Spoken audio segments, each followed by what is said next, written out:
Hello everyone, welcome back to my channel. আমি সুজয় রায়। আজকের এই ভিডিওতে আমরা জানবো স্ট্রিং এর স্লাইসিং কিভাবে করতে হয়। তো স্ট্রিং এর স্লাইসিং জানার পূর্বে প্রথমেই আপনারা স্ট্রিং এর যে ভিডিওটা আছে সেটা দেখে আসবেন, তাহলে এই ভিডিওটা বুঝতে সুবিধা হবে। তো চলুন শুরু করা যাক। আচ্ছা, আমরা ইন্ডেক্সিংটা তো শিখেছি এর আগে, রেঞ্জ ফাংশন ইউজ করতে গিয়ে। তখন কি জেনেছিলাম যে প্রত্যেকটা লেটারের একটা পজিশন আছে। যেমন এই পি এর পজিশনটা হচ্ছে 0 নাম্বার ইন্ডেক্স, ওয়াই এর পজিশনটা হচ্ছে 1 নাম্বার ইন্ডেক্স, টি এর পজিশন হচ্ছে 2 নাম্বার ইন্ডেক্স, এইচ এর পজিশন 3 নাম্বার ইন্ডেক্স, ও এর position 4 number index and N এর পজিশন হচ্ছে 5 নাম্বার ইন্ডেক্স। এখন প্রত্যেকটা ইন্ডেক্সকে আমরা অ্যাক্সেস করব কিভাবে? স্ট্রিং এ এই ইন্ডেক্সগুলোকে অ্যাক্সেস করার উপায় হচ্ছে এস দিয়ে, তারপরে স্কোয়ার ব্র্যাকেট, এর ভিতরে আমরা যে ইন্ডেক্স নাম্বারের এলিমেন্টটা চাচ্ছি সেই ইন্ডেক্স নাম্বারটা বসিয়ে দিলে আমরা পেয়ে যাব। যেমন এখানে এস অফ জিরোর এলিমেন্টটা চাচ্ছি, তাহলে আমরা পি পেয়ে যাচ্ছি। এস এর মধ্যে আমরা যদি 3 দিয়ে দিই, তাহলে 3 নাম্বার ইন্ডেক্সে যে আছে অর্থাৎ এইচ আছে, এইচটাকে আমরা পেয়ে যাচ্ছি। তো চলুন দেখে আসি এটা কিভাবে ইউজ করে। সো আমরা এস নামে একটা ভেরিয়েবল নিয়ে নেব, যেখানে আমরা দিচ্ছি পাইথন পাইথন অ্যান্ড এর ভিতরে আমরা প্রিন্ট করতে চাচ্ছি সাপোজ এস অফ জিরোটাকে অর্থাৎ পিটাকে আমরা চাচ্ছি।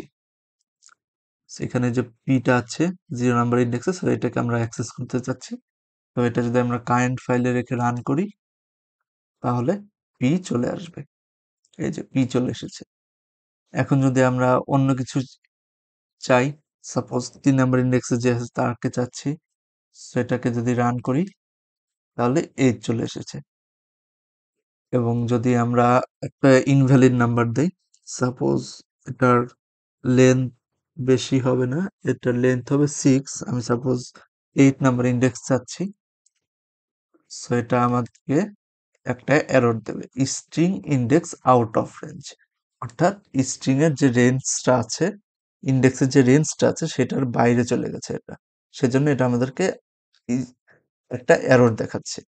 সে এররটা না পেতে চাইলে একটা ভ্যালিড নাম্বার দিতে হবে। আমরা লেন্থ ফাংশন ইউজ করেছি না, লেন্থ দিয়ে কি করা যায়, একটা স্ট্রিং এর লেন্থ কত সেটা জানা যায়।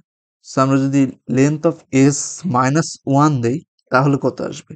এখানে আমরা একটু যদি খেয়াল করি, তাহলে পি থেকে যদি শুরু করি, 1 2 3 4 5 6, 6টা আছে, লেটার আছে, সেটা দিয়ে একটা ওয়ার্ড হচ্ছে পাইথন।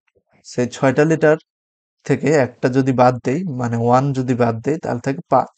আর 5 নাম্বার ইন্ডেক্সে কি আছে? এই যে জিরোটা, ওটা আছে।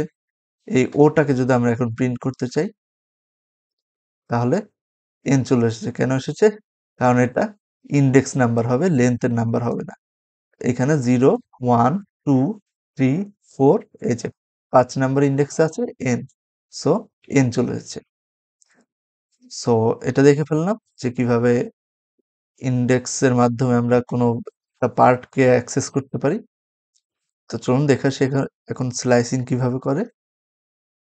Slicing similar to range function. এই স্লাইসিংটা অনেকটা রেঞ্জ ফাংশনের মতো। আমরা রেঞ্জ ফাংশনে কি শিখেছি? যে একটা স্টার্টিং ইন্ডেক্স থাকবে, একটা এন্ডিং ইন্ডেক্স থাকবে, আর একটা স্টেপ সাইজ থাকবে। স্ট্রিং এও একই কাজ করে।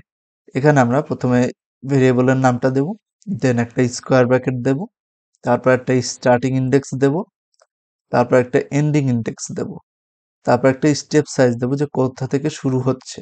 এটা এখানে স্টেপ সাইজ বলতে শুরু হচ্ছে কোথা থেকে, অর্থাৎ পজিটিভটাকে বোঝাচ্ছে। এখন নেগেটিভটাও আছে, অর্থাৎ ব্যাকওয়ার্ডে একটা ভ্যালু আমরা চাচ্ছি, সেটা একটু পরেই দেখাচ্ছি। সো এখানে বাই ডিফল্ট কি আসে, আমরা স্টার্টিং ইন্ডেক্স যদি না দেই, তাহলে বাই ডিফল্ট এটা 0 ধরে নেয়। এন্ডিং ইন্ডেক্স না দিলে লেন্থ অফ ফাংশন ধরে নেয়, অর্থাৎ ফাংশনের যে লেন্থটা আছে সেটাকে এন্ডিং ইন্ডেক্স ধরে নেয়, যার ফলে পুরো স্ট্রিংটা প্রিন্ট হয়। আর স্টেপ সাইজ না দিলে 0 বা 1, সরি 1 থেকেই কাউন্ট হয় বা এটা পজিটিভ ওয়েতেই যায়। সাপোজ আমরা এখানে পাইথন লিখেছি, সো এস এর মধ্যে আমরা দিয়ে দিচ্ছি starting index 1 and ending index 5। So এখানে 1 থেকে 5 এর আগ পর্যন্ত যাবে। 1, 2, 3, 4, এই 4 পর্যন্ত যাবে, 5 এ কিন্তু যাবে না, 5 হলো এক্সক্লুসিভ। সো এখানে ওয়াই টি এইচ ও আসে, এটাই আউটপুটে এসেছে। তো চলুন দেখে আসি কিভাবে এটা কাজ করে। সো এখানে আমরা এটাকে কেটে দিচ্ছি, আবার লিখছি s equals to Python Python. Okay, এখন আমরা চাচ্ছি ওইটার মতো ইউজ করতে, যেমনটা আমরা একটু আগে দেখে আসলাম। প্রিন্ট এস, তারপর 1 থেকে 5 পর্যন্ত ওয়াই টি এইচ ও, ও না, হ্যাঁ ও পর্যন্ত যাওয়ার কথা। কারেন্ট ফাইলে রাখবো এবং রান করব। এই যে ওয়াই টি এইচ ও চলে এসেছে। এখানে যদি আমরা স্ট্যাটিক ইন্ডেক্স না দিতাম তাহলে এটা 5 এর আগ পর্যন্ত প্রিন্ট করে দিত। সো পাইথন আসতো, ও সরি, এখানে একটা কোলন দিয়ে রাখতে হবে, মাথায় রাখতে হবে যে সিঙ্গেল জিনিসটা প্রিন্ট করতে গেলে একটা কোলন মাস্ট লাগবে।